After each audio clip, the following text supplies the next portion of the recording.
Veracruz. Bienvenidos a Sistema Informativo Actualizado, un corte informativo de Grupo Avan Radio Jalapa. Entérate de la verdad con Dalia Pérez todos los días de lunes a domingo de 2:30 a 3 de la tarde. CIA, la verdad del periodismo en Veracruz. ¡Comenzamos!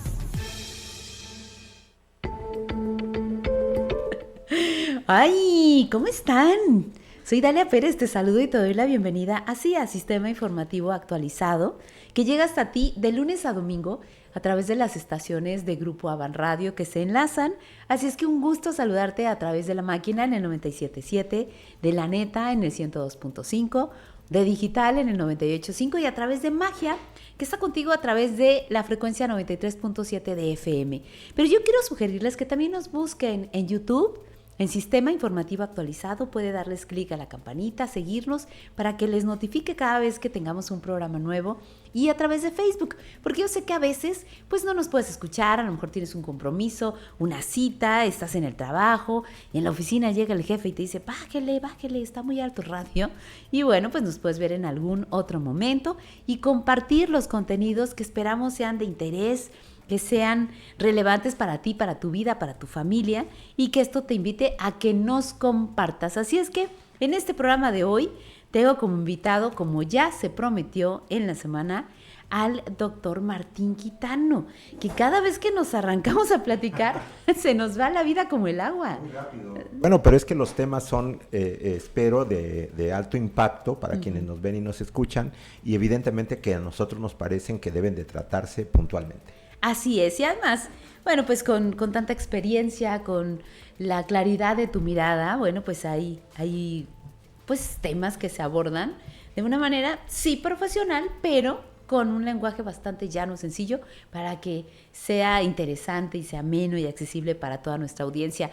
Pues el tema que teníamos sobre el tintero es la llegada de todo el nuevo Poder Judicial que se ha renovado, no solo a través de la Suprema Corte de Justicia de la Nación, sino en los tribunales en diferentes estados, en diferentes localidades en nuestro país, pero que ha llamado la atención pues la llegada especialmente de la nueva Suprema Corte de Justicia de la Nación. ¿Es correcto? Es correcto, un momento clave de la República, creo yo, en estos momentos donde se ajusta el Poder Judicial para muchos que han reflexionado sobre el momento y sobre el hecho, en función de los dictados del grupo hegemónico, del grupo en el poder, que obviamente busca establecer la captura de todos los espacios de la República. Y con esto digo que nuestro sistema republicano se concibe a partir de tres poderes fundamentales, que es el legislativo, el ejecutivo y el judicial. La mayoría le dio el poder a un ejecutivo de Morena, particularmente desde el 2018, se repite en el 2024. El legislativo toma una mayoría calificada también para muchos muy discutible, porque no refleja el porcentaje de votación que obtuvo esta mayoría calificada con un porcentaje mucho mayor para tomar decisiones incluso de reformas constitucionales. Y por otro lado, faltaba en este debate que se dio en el sexenio pasado entre el Ejecutivo y el Poder Judicial respecto de decisiones que, lastimaron o ofendieron lo que pensaba en su momento el expresidente López Obrador. Entonces, esta decisión, para muchos, insisto, de capturar el Poder Judicial y alinearlo a los dictados del Ejecutivo, a fin se ha logrado en un mecanismo también muy discutido, para algunos aplaudido, porque se supone que moviliza a un sector de la población para respaldar o no a personajes que aspiraban a tener una representación en el Poder Judicial, y para otros es simple y sencillamente, nuevamente, el alineamiento de una serie de decisiones partidarias o del grupo en el poder para fincar su estructura en el Poder Judicial. Quienes son ahora ministras y ministros en la Suprema Corte de Justicia, si hacemos una revisión personalidad por personalidad, pues prácticamente todos son simpatizantes de la Cuarta Transformación. Responden a eso.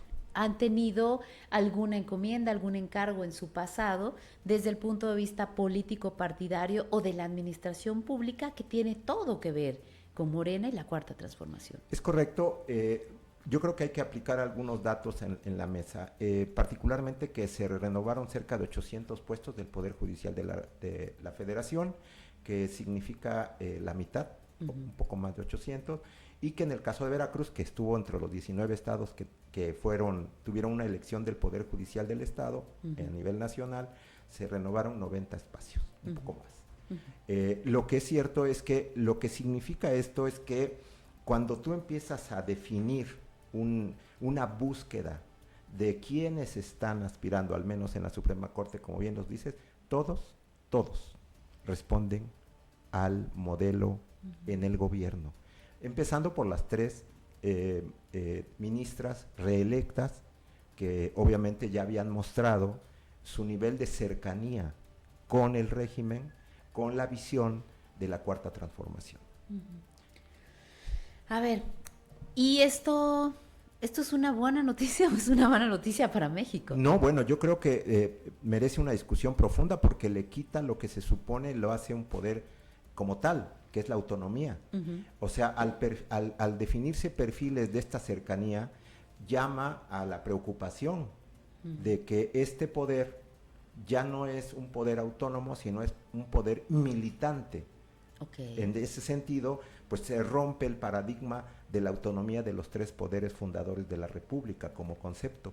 Y creo que eso pues no ayuda a pensar que lo que venga, que obviamente por las sentencias los conoceremos, los conoceréis, para no decir, simple y sencillamente nos harán el proceso mayor de la evaluación, que ahora solamente, y creo yo que hay que decirlo, podremos estar especulando, pero al momento en que se empiecen a definir los comportamientos, tendremos los elementos para decir aquel viejo adagio de decir te lo dije.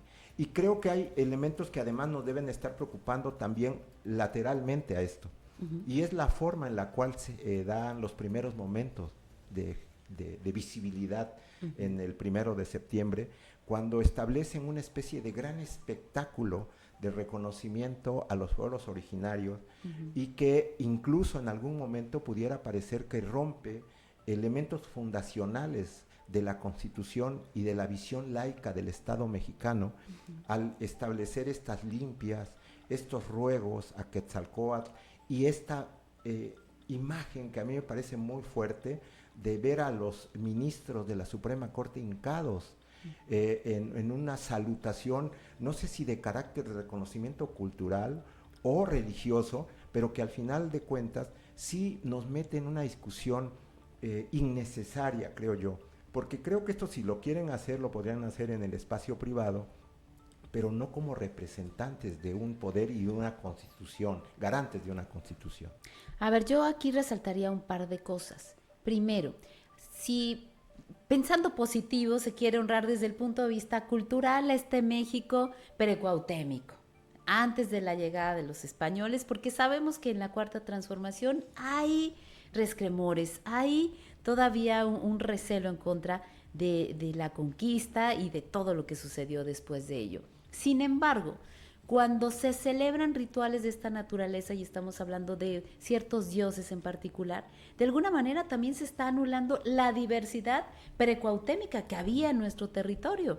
Porque, pues, si bien algunos son mexicas o aztecas, bueno, pues si volteamos para Veracruz, pues están los huastecos, los totonacos, los olmecas, y si te volteas para otros estados, y están los mazahuas y los seris, y, en fin, hay una diversidad tan grande que si alguien se colocara desde su identidad local primigenia, que no tiene nada que ver con Quetzalcóatl, pues de esta manera también están borrando a muchas otras diversidades culturales que existen en nuestro país. Pero que además maneja tendenciosamente la revisión histórica, querida Dalia, porque al final de cuentas nosotros, después de 500 años del arribo de los españoles, choque, como se le quiera llamar. Sí, sí.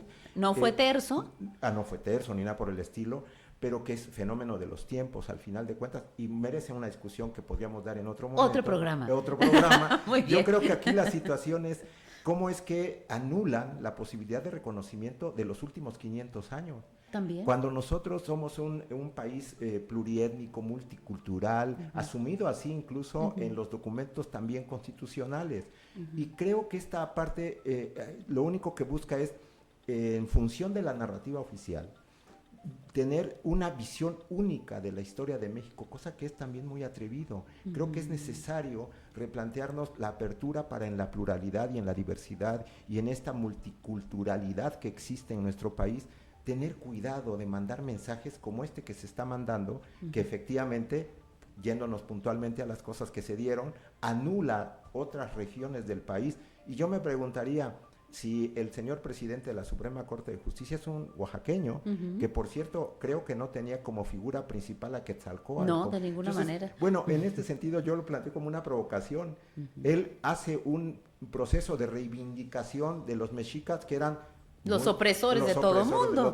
Entonces, cuidado con eso. Y yo creo que lo único que hacen es justificar esta pujante narrativa, se supone, de rescate de los orígenes del país, sin tomar en cuenta un montón de otras cosas.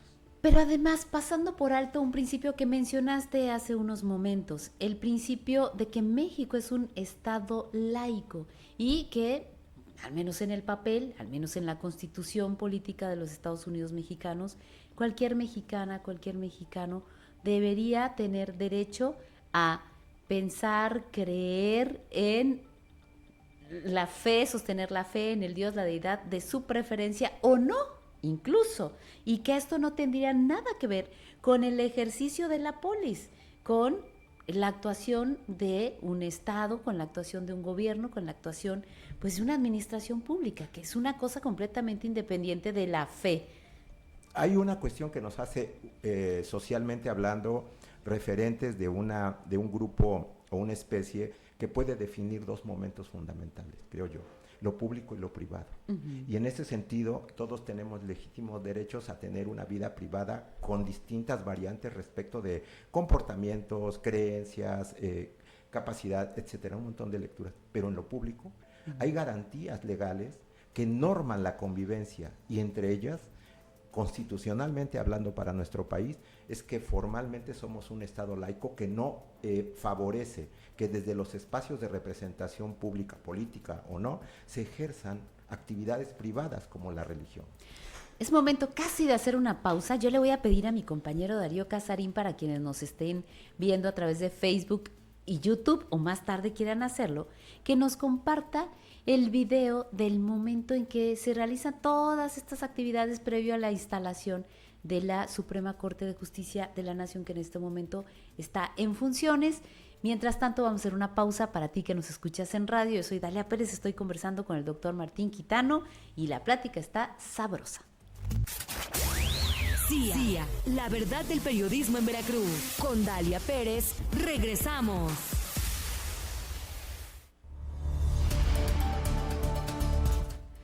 Ay, Darío, tan generoso, ya les había estado compartiendo estas imágenes, pero bueno, se las va a dejar ahí un ratito más. El saumerio, la pluma, el copal. El bastón de mando. El bastón de mando. Que incluso está discutido antropológicamente por algunos historiadores y sociológicamente respecto de si el bastón del mando era en realidad una referencia de los grupos precolombinos. Y esto está en discusión, hay un debate serio. Algunos dicen que efectivamente los grupos originarios tenían esta actividad de traslado de bastón de mando, de poderes, pero que para muchos es un rollo el asunto del bastón del mando de sincretismo, del choque, de la mezcla cultural que se da con la llegada de los españoles. Ahí está el debate también en ese sentido. Bien, cuando comenzaron los cuestionamientos hacia el magistrado presidente de la Suprema Corte de Justicia, el magistrado Aguilar, pues cuestionando la llegada y la legitimidad no solo de él, sino de todas estas personalidades, por los acordeones, que si los números daban o no daban, que si había quienes habían obtenido una mayor o mejor votación, en fin. Y entonces le dieron vuelta a la historia, le dieron vuelta a la narrativa, apelando a que, claro, lo estaban discriminando porque es un hombre indígena, porque no es un hombre blanco y la hegemonía blanca, ya sabes, cambiando las narrativas. A lo mejor esta ceremonia podría ser un mecanismo para amarrar y legitimar. Para justificar, respaldar la idea de que el indígena probo, el oaxaqueño que viene desde abajo, es realmente una referencia. Incluso miremos la historia un poquito para atrás, claro, y veamos la similitud, comillas, con Benito Juárez, por ejemplo. ¿De quién? ¿A quién te recuerda? Exactamente, es lo que quieren mandar en narrativa. Pero efectivamente el proceso en el cual se organiza ya la conformación de esta nueva Suprema Corte de Justicia establece una revisión crítica, nos obliga a una revisión crítica. ¿De dónde parte? De una decisión política el 5 de febrero del 23, de que se tenía que cambiar esta Suprema Corte por parte del presidente López Obrador. Después, la victoria legislativa, comillas, porque la está discutida que el 54% de los votos tengan una referencia legislativa de más del 70% de posición. Y que esta capacidad de maniobra del poder legislativo, de la mayoría, pudiera reformar la Constitución para ya arrinconar completamente cómo se iba a definir el Poder Judicial de la Federación y los poderes locales. Bien, estamos conversando con el doctor Martín Quitano sobre la nueva Suprema Corte de Justicia y bueno, todo el nuevo Poder Judicial en nuestro país. Volvemos de la pausa para que nos escuchen también en radio. CIA, estás escuchando Sistema Informativo Actualizado, la verdad del periodismo en Veracruz. Con Dalia Pérez, regresamos.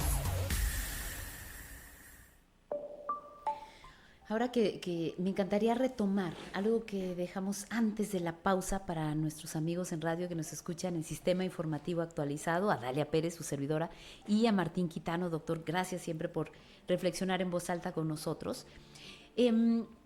Estábamos hablando de esta entrega del bastón de mando y nos fuimos a corte. Hace varios años, en una zona arqueológica veracruzana, Ídolos, en la región del Bajo Totonacapan, estuve ahí presente en un ritual, tal vez para la primavera, si mal no recuerdo. Y en aquel momento acudieron varias autoridades a las cuales les entregaron no solo uno, sino diversos bastones de mando. Yo iba ahí como representante de la Secretaría de Turismo en su momento y se acerca la persona que estaba encabezando, conduciendo este ritual y me entrega un bastón diferente y le digo, pero yo no soy autoridad, aquí está mi jefe, ¿no? Y me dice, no, es que este bastón no es un bastón de mando, este es un bastón de respeto. Y ahí quisiera yo abonar. Para empezar, yo no sabía que existía ese asunto, me llamó poderosamente la atención.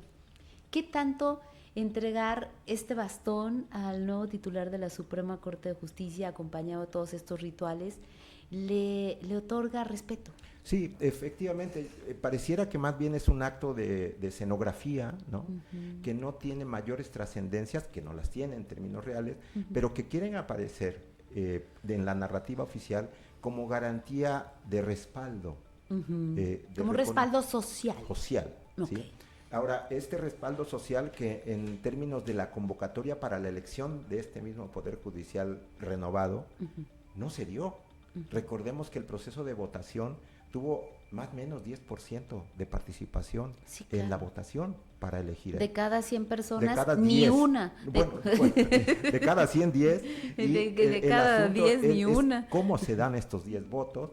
¿Sí? Con un altísimo nivel de votos nulos o negados y con un nivel de corporativización del acercamiento de ciudadanos a las casillas. ¿Y este no es también un manotazo, un llamado de atención a la ciudadanía? Creo que hay una sensación de derrotismo, de decir, no importa por quién vote, de todas maneras ya sabemos el resultado. Y no es tanto así. Lo vimos a lo mejor en la elección municipal cuando mucha gente sí salió a votar por la cercanía, por la amistad, porque sienten tal vez la administración municipal más cercana y sí hubo cambios sustantivos en las administraciones municipales. Entonces también es un llamado a la gente decir, bueno, si no quieres esto, pues no te quedes en tu casa a ver el fútbol el domingo. Sí, claro, pero creo yo que se ha incubado, ya lo traemos históricamente, pero se ha ido incubando, además del abstencionismo como tal, como no me importa, otro elemento, el elemento de la desesperanza, de que en realidad nada puede cambiar. De que los mismos comportamientos que se han estado dando, que hemos rechazado socialmente, se siguen manifestando pese a las narrativas que niegan esto.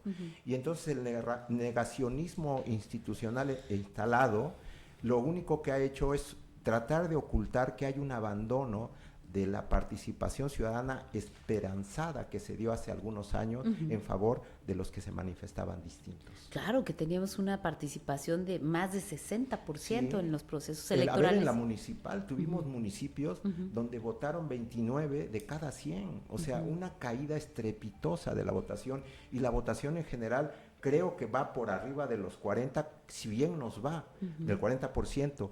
Y en ese sentido, creo que el abandono que se da en la elección del Poder Judicial apenas refiere lo que ya se estaba estableciendo en muchos ciudadanos en las votaciones constitucionales. Y bueno, hablemos de estas narrativas que nos llevan a la desesperanza y que tienen que ver con la falta de palabra, con la falta de congruencia entre lo que se ofrece y lo que se obtiene cuando ya un funcionario o funcionaria está en la encomienda. ¿A qué me refiero? Por ejemplo, este nuevo ministro presidente de la Suprema Corte de Justicia anuncia que va a haber austeridad, que se va a trabajar sin corrupción, sin nepotismo, que se va a trabajar de una manera, sobre todo más austera, que eso le interesa mucho a la gente, que se gaste menos dinero. Y de pronto vemos en la primera semana, porque no hemos pasado de ahí, que la presidenta de la República presenta un paquete económico donde, de entrada, el mismísimo Poder Judicial, que nos acaba de decir que va a ser más barato y que le van a bajar los salarios a todos los trabajadores y que ya despidieron a miles, pues piden un presupuesto de 945 millones más de lo que costaba la Suprema Corte de Justicia del Poder Judicial anterior. Esto quiere decir que de entrada ya que nos expliquen entonces para qué va a ser este dinero si hay menos salario, menos gente, pero están pidiendo más presupuesto. Y por otro lado, circuló desde el día de antier, ayer, la información de cómo el cuñado del presidente de la Cámara de Diputados, Monreal para ser exactos, que es de Morena, está ya colaborando justamente con el presidente de la Suprema Corte de Justicia. Entonces, ni la austeridad, ni adiós al nepotismo.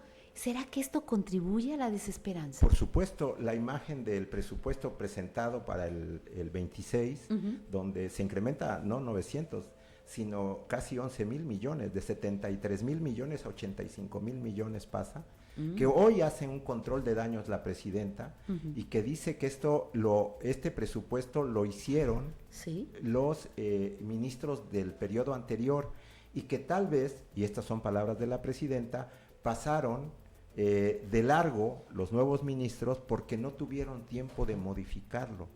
Y entonces, bueno, un control de daños que presume que al final de cuentas lo vieron y dijeron, bueno, pues que se quede, porque si hubiera habido el compromiso de la austeridad, de adiós a la corrupción, etcétera, hubieran hecho la modificación en tiempo y forma, tanto que tuvimos un retraso de prácticamente muchas horas de la entrega del presupuesto 26, del paquete económico, y que se llegó hasta prácticamente los últimos minutos del día en el que se tenía que entregar. O sea, creo que hay cosas que están mostrando una cara de debilidad frente a la sociedad, y me refiero de debilidad entre el decir y el hacer, que obviamente genera desesperanza, porque simplemente nos lleva al todos son iguales. Oye, doctor Martín Quitano, ¿y no sucederá que dicen, pues pongamos la cantidad? Si se dan cuenta y sale mal, pues le echamos la culpa a los que estaban. Pero ¿qué tal que nadie se da cuenta y nadie repara en ello y pasa?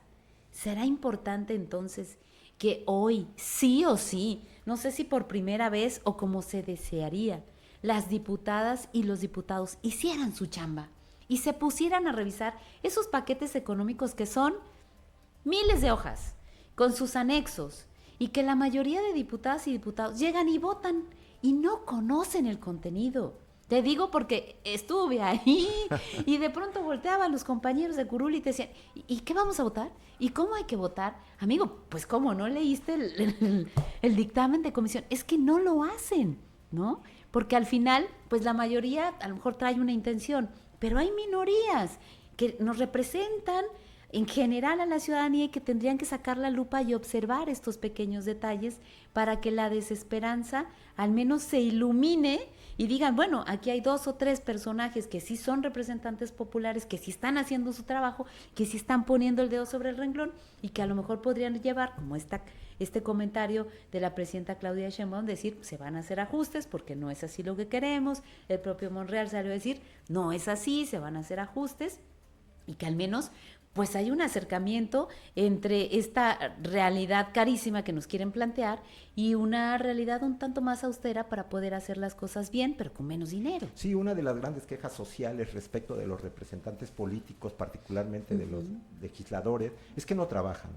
Y creo que a veces la realidad nos lo pone así, pero desnuda la verdad completa. Efectivamente, hay un sector muy importante de diputadas y diputados que no se atreven a realizar una revisión de las cosas que están votando. Y cuando digo no se atreven, será por cualquier factor, pero no lo hacen.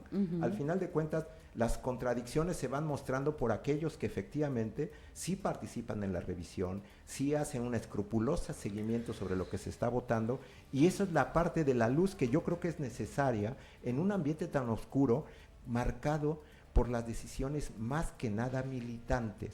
Y cuando digo esto es que no se significan por una reflexión, sino por simplemente el acatar las líneas que se tiran desde aquellos que son sus referentes políticos. Entonces, eso obviamente cierra la posibilidad de un debate serio, responsable, de cara a las grandes necesidades, a los profundos problemas que tenemos como país. Pues nos queda medio minuto, es increíble, pero se está terminando Sistema Informativo Actualizado. Doctor Martín Quitano, yo quiero invitarte y pedirte a que continuemos observantes y que al menos a través del diálogo con la ciudadanía que ahora nos está escuchando, pues volteemos, reflexionemos sobre estos temas. ¿Y qué te parece si les concedemos el beneficio de la duda? Porque como bien dijiste, por sus sentencias los conoceréis. Por sus sentencias los conoceréis, y esperemos que en las próximas semanas comiencen a hacer un trabajo, revisión de fondo de los temas que están pendientes en la Suprema y en los diferentes tribunales estatales, locales y demás, para ver si van a responder a la altura de miras que México necesita. Así es, claro que sí.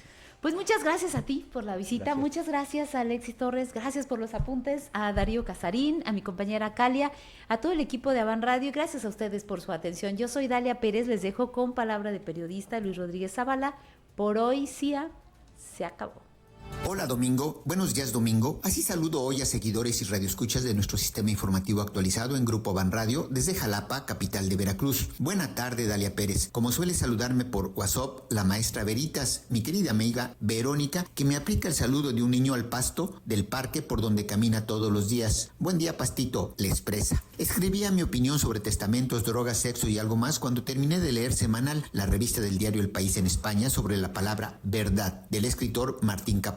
En el ejercicio del periodismo, la verdad, solo la verdad y nada más que la verdad, es una frase que me gusta expresar con regularidad, además de recordar, en mi opinión, y repetir, en mi opinión, los temas, asuntos, hechos que abordo como autor de palabra de periodista. Siempre espero que sirvan de algo, más bien de mucho, nuestras conjeturas y datos a quienes tenemos el honor de que nos escuchen aquí y ahora los 365 días del año. CIA son nuestras siglas. Bien, comenzamos. Testamentos. El hijo menor del consumado y exitoso actor de cine Alain Delon, fallecido hace un año, promueve juicio para anular su testamento, disputa familiar debido al deterioro significativo en la salud del actor los últimos años de vida. Cuidado, mucho cuidado con los testamentos y algunos notarios. Drogas. La también estrella de series, 2 hombres y medio, Charlie Sheen, confiesa sus tormentas. La próxima dosis me mataría, al asumir su responsabilidad, no en el papel de víctima, al reflexionar sobre su libro autobiográfico y documental sobre su vida de excesos y adicciones. Tiene 59 años, hoy sobrio, vive con sus 4 hijos. Él, que aún siente escalofríos de vergüenza al contarlo. El perdón sigue evolucionando. Vale la pena leer su historia de vida. Sexo. Y bien metidos en el séptimo arte, debe ser alguna enfermedad, pero Gerard Depardieu, que alcanzó los 76 años de edad, vuelve a los tribunales de la justicia francesa, de nuevo denunciado por agresiones sexuales a la actriz Charlotte Arnault, ocurridas en 2018, hace 7 años. El valor de la denuncia cobra trascendencia en esta época donde la mujer se empoderó y los hombres poderosos son sometidos al imperio del derecho y las leyes, como en el caso de Jeffrey Epstein, cuyos documentos se hacen públicos por acuerdo del Comité de Representantes, el Poder Legislativo de Estados Unidos. Enhorabuena. Termino como comencé. En Estados Unidos aumentó el desempleo, en México no, y los diagnósticos financieros son positivos para nuestro país, al que a principios de año, 2025,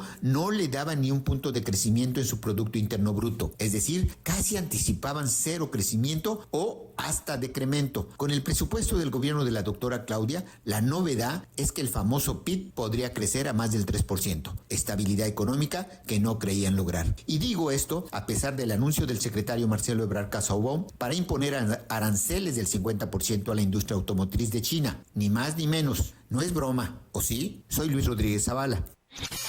CIA, la verdad del periodismo en Veracruz. Con Dalia Pérez, CIA.